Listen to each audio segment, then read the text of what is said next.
At number 10, we have Julio Cesar Chavez. Julio Cesar Chavez was bigger than boxing, beating the likes of Hector Camacho, beat Roger Mayweather twice, Jose Luis Ramirez, Aaron Rosario, Pernell Whitaker, Meldrick Taylor twice. He was just the embodiment of Mexico. He repped Mexico to the point to where if you talked about Mexico, Julio Cesar Chavez was brought up. He is the greatest Mexican boxer of all time. Of all time, his aggressive style, just his aggressive Mexican style that we see today with the likes of a Canelo Alvarez, came along later with the likes of a Oscar De La Hoya. The Mexican boxers, man, they take inspiration from Julio Cesar Chavez, man. Just that style, and he embodied that. He was super aggressive, had tons of power. Wasn't the fastest, but his power and just raw aggression and pressure overwhelmed most of his opponents. He won his first 87 fights. Yes, first 87 fights, man, which is crazy. He held the WBC Junior Lightweight title, the WBA Lightweight title, the Ring Magazine and WBC Lightweight title, the WBC Junior Welterweight title, and the IBF Junior Welterweight title, man. This man, Julio Cesar Chavez, was amazing. He helmed a record of 107. Yes, 107-6. That is insane. He had 107 wins and 6 losses, man. That is insane. He had 85 KOs. So that means majority of his fights, he was knocking niggas shit loose. But Julio Cesar Chavez comes in at number 10 as one of the most iconic boxers ever, man. I won't say revolutionized the game, but he just not created his own style, but just put Mexican boxers on the map, Mexico on the map, and brought that just ruthless aggression style, man. Eventually, he did step away in 2005, but no one can ever talk about the most iconic boxers without Julio Cesar Chavez. At number 9, we have arguably one of the greatest heavyweights of all time, and that is Joe Frazier. Joe Frazier, in my opinion, and many others' opinion, has the greatest punch ever in the leaping left hook. That leaping left hook is literally like a neutralizer, so to say. Joe Frazier had a record of 32-4. 32-4 by 27 of those wins coming by KO. And he most notably beat Muhammad Ali in the fight of the century. When many people thought, Ali was, at the top, Joe Frazier just came in and just he beat him. He beat Ali, and it's I wouldn't say it's crazy, but just the raw sheer power and boxing skill that Joe Frazier had is insane. Now, he did lose to George Foreman, which, at the time, George Foreman was just a straight up, how do I put this, a tank. He was just a wrecking ball, just pure sheer power. But his feud with Ali, his trilogy with Ali, is the greatest trilogy of all time. The Thriller in Manila, the fight of the century. It's just great fights. Now, in the Thriller in Manila, he did, he lost to Ali. He gassed, and eventually Ali beat him. But Ali said that was the closest fighting. Joe Frazier was the closest thing to death. That he came to death, which is insane. Joe Frazier, I won't say revolutionized, but he put the heavy hitters, man. When you talk about heavy hitters, when you talk about, Ali, when you talk about just heavyweights, Joe Frazier is always brought up. And like I mentioned earlier, that leaping left hook is the single greatest punch ever. Just the technique and the raw sheer power behind it changed the game, man. Joe Frazier, man, one of the greatest punchers of all time. All right, coming in at number 7, we have Roberto Duran. Roberto Duran held the record of 103-16, 70 of those wins coming by KO. Roberto Duran, most notably known for his feud with Sugar Ray Leonard. So the feud, it's very interesting. Roberto Duran had a record of 62-1 at the time. He gave up his lightweight title, moved up to welterweight, and went up to go fight undefeated Sugar Ray. And at the time, Roberto Duran was not getting paid a lot. He was getting paid almost a fourth of what Sugar Ray was making, and that really, made Duran mad. He was insulting Sugar Ray Leonard. Uh, Talking about, he was talking greasy. He was talking crazy to Sugar Ray, and apparently that got under Sugar Ray's skin because Sugar Ray in the brawl in Montreal, he could not mess with Roberto Duran. He had his moments here and there, but Roberto Duran was just on fire that night. They set up the rematch. Sugar Ray Leonard comes in more prepared, more mentally focused, and he dogs Roberto Duran in. Roberto Duran most famously said no mas. But let's get off of that, because you don't want to associate Roberto Duran with a loss, because Roberto Duran, some helm him as the greatest boxer of all time. He should not just be known as the boxer who said no mas. That should not be Roberto Duran's career. He is one of the most decorated boxers, one of the most iconic boxers ever. He fought the likes of Hector Camacho, Sugar Ray Leonard, Tommy the Hitman Hearns, Marvelous Marvin Hagler, just all Vinny Paz, just all these great boxers, man. He fought. He never backed down from a fight. Yes, we all know he lost to Sugar Ray Leonard. We know that. We know he said no mas, but please do not sit here and disrespect Roberto Duran like he's not a great boxer. He had amazing speed, vicious. When I said vicious power, he had vicious power, crazy vicious power. And the fact that he only has 70 KOs really surprises me. After he lost to Sugar Ray Leonard, he went on a 8-fight win streak, which is crazy, because usually when fighters lose, that tends to be not the end of the road, but people start to question him.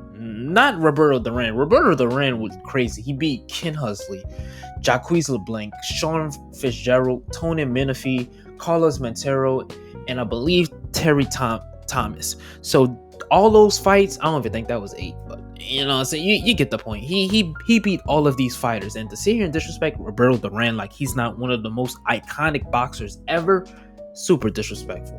Roberto Duran, definitely on this list. And speaking of Roberto Duran, let's talk about Sugar Ray Leonard. Yes, next up is Sugar Ray Leonard. Held the record of 36-3, 25 of those wins coming by KO.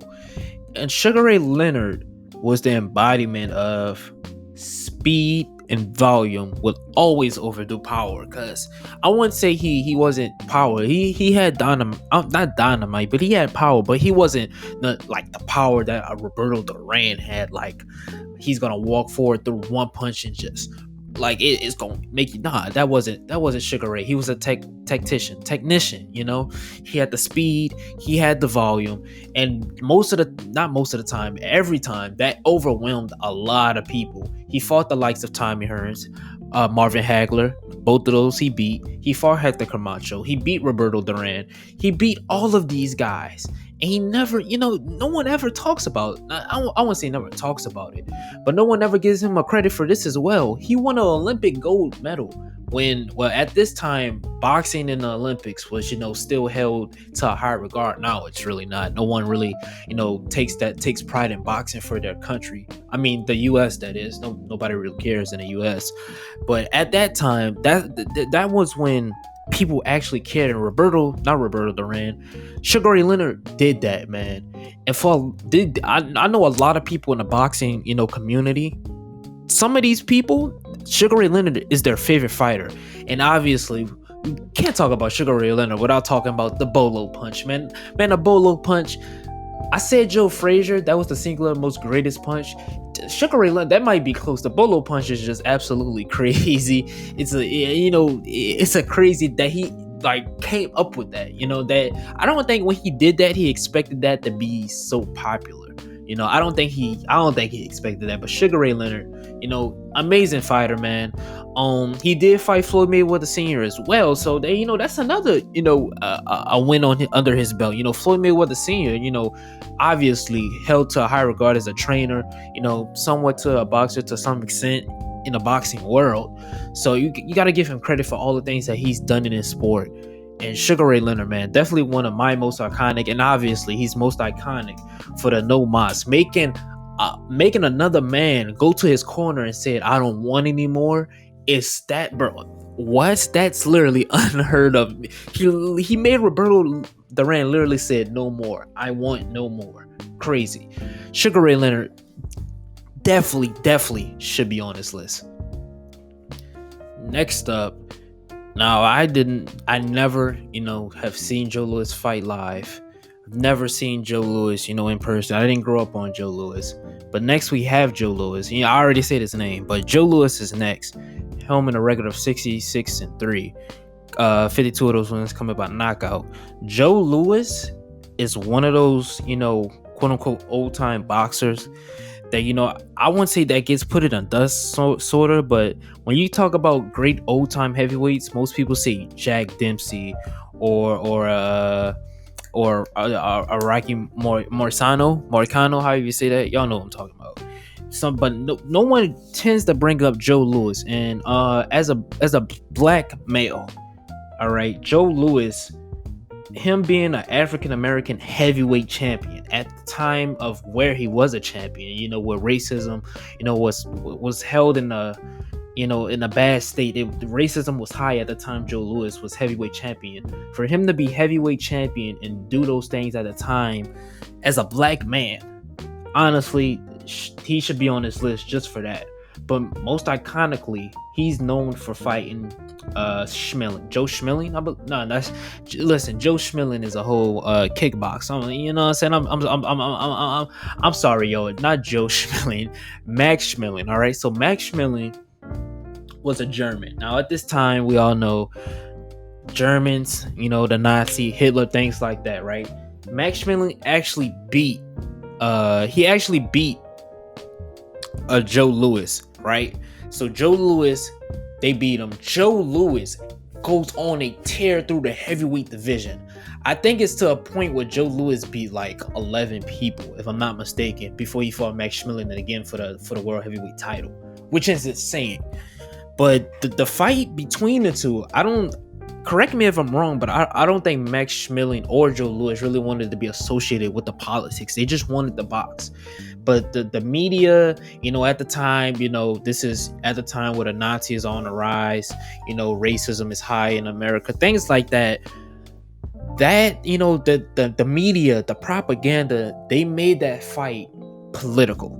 You know what I mean? They made it political. And Hitler himself, Hitler, he wanted to prove to the world that the German race was superior to every other race. So of course he was backing Max Schmeling.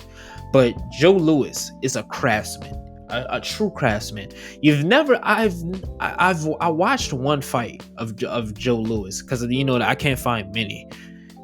I've never seen that heavyweight that didn't look, I wouldn't say as clunky, but Joe Louis it's not like there's no chink in his armor as far as skills. He's like so fast. He's a craftsman. He's a tactician. He's just so fluid. That's the word I'm looking for. He's fluid with his punches. And it's just crazy that, a lot of people don't bring up Joe Louis. He's just that iconic to me, just being the one of the first black heavyweight champions. If I'm not wrong, he was the first black African American heavyweight champion. So for that, Joe Louis is on this list, man. And I think a lot of people need to give Joe Louis his credit.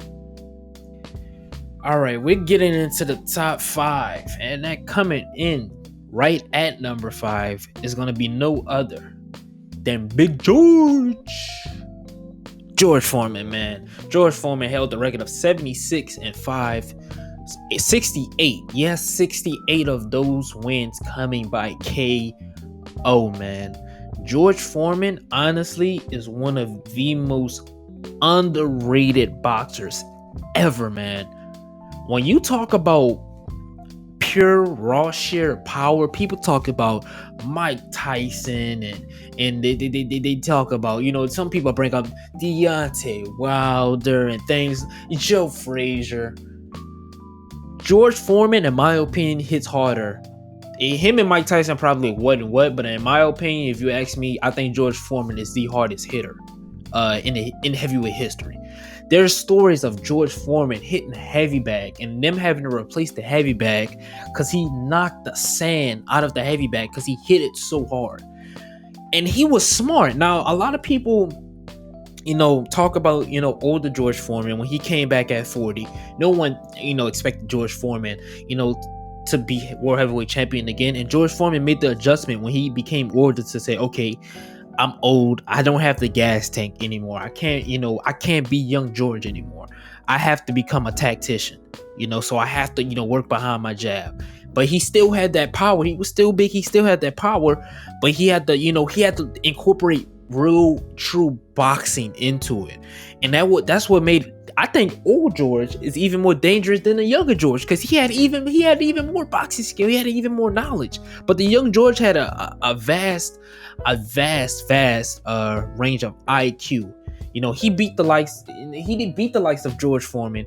He beat Shannon Briggs, Michael Moore, Alex Schultz. He fought Muhammad Ali. He beat Terry Anderson. He beat all these guys, man. And a lot of people, focus on George Foreman, for the George Foreman grills. George Foreman, he made them George Foreman grills, but he did that. But George Foreman, man, he beat Ken Norton as well. George Foreman he was just a wrecking ball. People were legit scared to fight George Foreman just because of the raw sheer power that he had. And even then, after he came back at 40, for him to win a heavyweight title, for him to do that, that is crazy. Now, he did lose to Shannon Briggs, okay, but after that was his last fight. But he did lose to Shannon Briggs. But for him to beat Michael Moore with Teddy Atlas in his corner, that is insane to me. And Michael Moore, he could have went and fought a contender, but he saw money in George Foreman. He thought, oh, I fight George Foreman, that's gonna extend me up into the boxing world. That's gonna give me the recognition. And that's the mistake he made, and he lost to George Foreman, man. So George Foreman definitely should be on this list, coming in at number 5. At number 4, sorry to be moving. At number 4, we have Roy Jones Jr. Now, Roy Jones Jr., honestly, at the 2000s, late 90s, early 2000s, Roy Jones Jr. was probably the most popular boxer at that time. He had a record of 66-9, 47 of those wins coming by KO. Most famously known for the look-away jab. You know what I'm saying? He fought the likes of Joe Calzaghe, Felix Trinidad, Anthony Tarver twice, James Toney, just Vinny Paz, just so many competitors that Roy Jones fought. And we never seen a fighter like Roy Jones at the time. The charisma, the trash talk. I mean, we've seen plenty of those fighters, but it's just something about Roy Jones that just made him, people draw to him. He had the defense, he had the counter punch, he had the power, he had the speed, he had the footwork. He just had it all, man.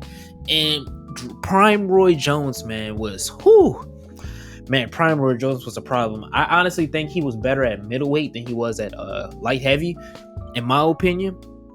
But man, that boy Roy Jones he's definitely, I mean, you can't talk about iconic boxers and not talk about motherfucking Roy Jones Jr., man. Can't talk about him. Yes, he lost to Anthony Tarver, and yes, in my opinion, I don't think he took the Joe Calzaghe fight serious, but it don't matter. He beat Anthony Tarver by majority decision. He beat James Toney. He beat Glenn Kelly, Julio Cesar Gonzalez. He beat Eric Hardin. He beat all these dudes, man, and it's crazy that a guy moved up 2 weight classes and still was as fast and got even more powerful as he went. That's just insane to me. And he still kept the footwork, the defense, the speed, the charisma. And Roy Jones has some underrated ass trash talk, man. He was beautifully skilled on the mic. So Roy Jones Jr. at number 4, you can't argue this. Him being on the most iconic boxing list. You can't, man. You can't. And number 3. I think y'all gonna be surprised that I put him at number 3. Some people are gonna probably have him at 1 or 2. Number 3 is gonna be Floyd Money Mayweather Jr., holding a record of 49-0. And you're like, Jay, Floyd Mayweather has a record of 50-0. What the fuck are you talking about? No. Conor McGregor that should not be on his motherfucking record. He's 49-0 in my eyes. He has 26 of those wins coming by KO. I'm not counting that Conor McGregor fight. You're not gonna hear me say Floyd's 50-0. But Floyd Mayweather, I mean, when you talk about iconic, for my era, from just where I grew up, Floyd Mayweather completely changed the game of how fighters think.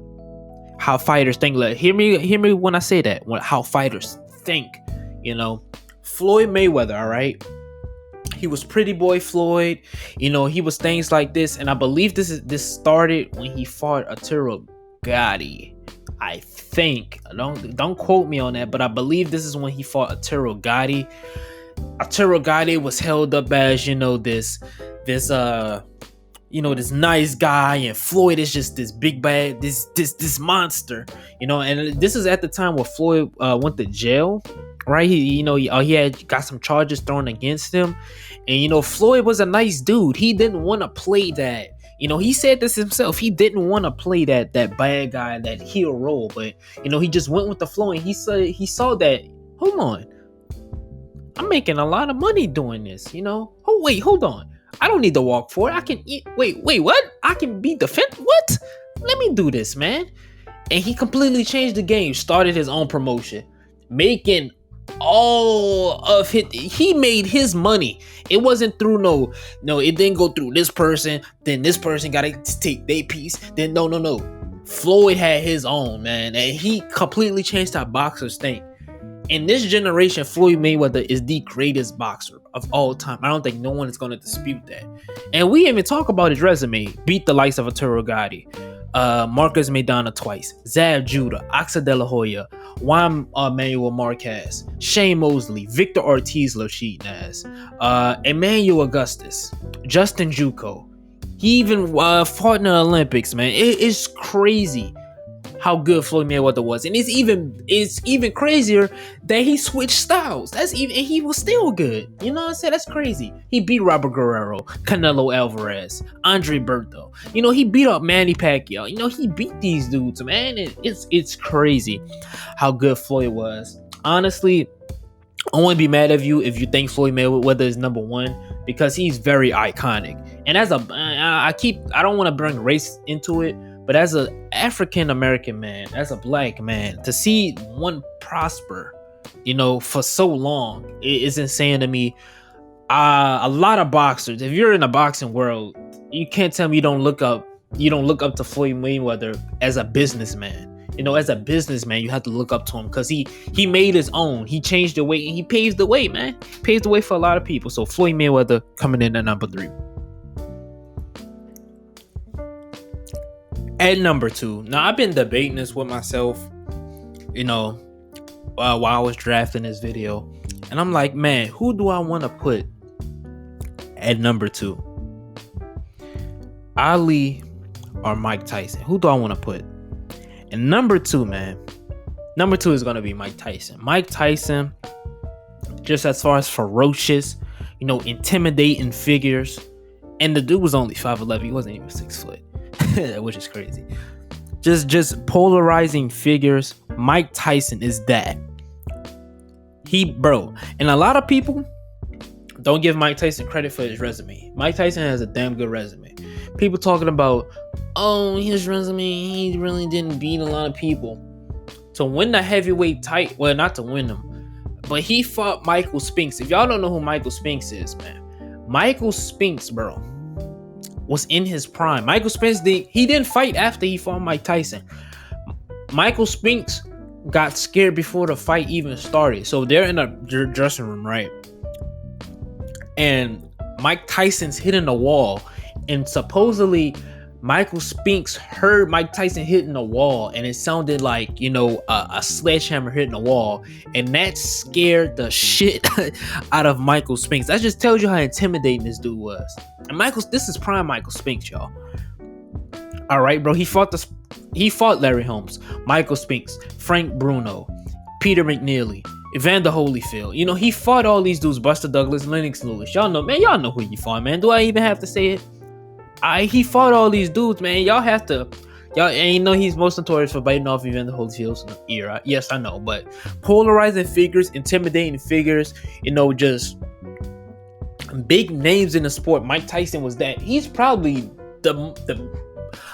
he was bigger than life when he was a boxer. I think he was probably at that time and at that period before Floyd, he was the most famous boxer ever, in my opinion. Yes, even more famous than Ali, man.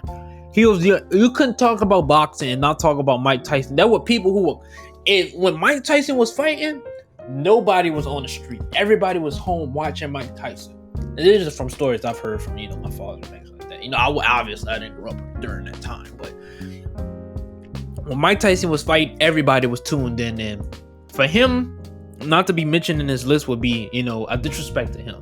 You know what I'm saying? But let's get into number one. Y'all know who number one gonna be, man. Let's get into it. Yes, at number one, we have flow like a butterfly and sting like a bee.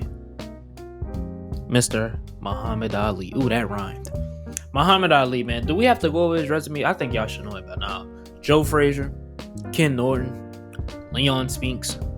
You know, should we keep going? Huh? Do I need to even say any more? George Foreman. Like, I don't even need to say anything else, man. Sonny List. Like, come on. It's all the proof is there. You know what I'm saying? Muhammad Ali is the greatest heavyweight of all time. He was Mike Tyson was polarizing, but Ali was polarizing in another way. At the time, we've never seen anyone talk trash. Anyone do what Ali did, move the way how he was so light. You know, he was so light, but he moved like a featherweight, like a lightweight. He had a crazy 1-2. His jab was crazy. It's just crazy how good how fast and good he was. You know. Now obviously he lost to Larry Holmes. He shouldn't have even fought Larry Holmes, things like that. But I have him at number one just based off of this right here. What I'm about to say. Muhammad Ali, right? He got drafted into the war, right? Muhammad Ali refused to go in the war, and he actually got put in jail for it. And I hate to y'all know, I really don't like bringing up race and things like this on this channel, but as a African American male, you know, and at the time, sorry, I'm eating. At the time, you know, what was profound as one of the most racist times ever, you know, or not ever, but you know, when racism was very high, for him to do that and to stand up for himself as a heavyweight champion of the world, and then come back and still win, knock niggas shit loose, is crazy, bro. You have to put Muhammad Ali at one. He is the most famous boxer. Him and Mike Tyson are the two most famous boxers ever. When people talk, you don't even have to watch boxing and not know who Muhammad Ali is. And that's the legacy he left behind. That's what most iconic means. When you can leave a legacy behind, when people who don't even watch boxing know who you are. You know, rest in peace to Muhammad Ali, man. The greatest heavyweight of all time, Brian. Yeah, man, that's the top 10 most iconic. I already don't have to say that. Y'all know about Muhammad Ali, man. That's the top 10 most iconic boxers, man. Alright, y'all. Glad y'all enjoyed the video, man. If you did, man, please subscribe, man. Join the family, join the gang, man. I had a great time making this, just talking about boxers, things like that, man. If y'all want more videos like this, man, let me know what y'all want to see next, man. It's your boy JMMA, man. Peace, love, and prosperity. If y'all have y'all 10 most iconic boxers, man, y'all let me know right now down below in the comments. Y'all let me know, man. Till next time, it's your boy JMMA. Peace, love, and prosperity. Love every single one of y'all. Roll to 1K, hashtag 1KJ. Do something productive with your day. Beating your meat is not productive. It's not, man. See y'all next time. It's your boy JMMA, and I'm out. Peace.